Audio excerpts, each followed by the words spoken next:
Thank you, Honorable Speaker. Allow me to make some comments on the statement that has been sought by the Senator for Nandi regarding the assault on those young people who were playing pool in Nandi Hills. In fact, Chair, I think the entire country was in shock when those videos came out, that young people would just be hanging out, not breaking any law, within the confines and protection of the law, seemingly, and then police officers would come in and without any explanation or provocation, they would start physically assaulting those young people. And what is most heartbreaking, Honorable Chair, as far as I know, up to today, the police have not told us whether those officers who were involved in that particular incident have been arrested.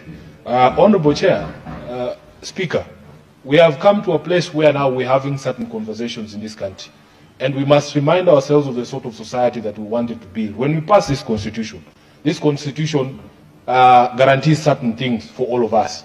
We expected that we would be a country governed by rule of law, that we would have freedom, democracy, and equality and social justice here, as stated in the preamble of our constitution.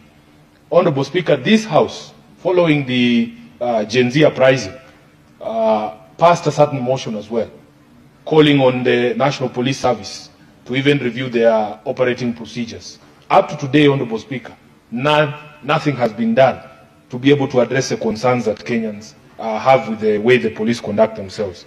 We cannot live in a country like this, and Senator Cherargei, you have to agree with me, that we have to build a society where people are actually free.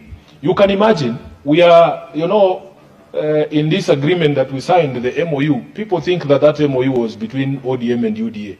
It was an MOU to actually resolve the challenges of this country. Honorable Speaker, one of the things that we provided for there was to solve the question of youth unemployment, to sort out the question of officers who misbehave, and to protect and promote the livelihoods of young people. We have programs, for instance, that are going on to give young people seed capital to essentially do business. Now, some of the business these young people do is actually opening those pool places. So you have a situation where the government will give you money to start a business. But because all these things are not being done within a framework of democracy and freedom, the police can have the audacity to come to that business and do what they did in Nandi Hills. This is what we must cure, Honorable Speaker. Kenya has a software problem.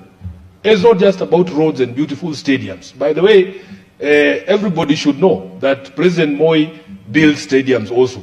But no one wants to go back to the life that we used to live under President Moi. That is just a fact. Because of the software, we have to go back to a country that is ruled by law, a democratic state, where people are free to be able to live their lives and to better themselves.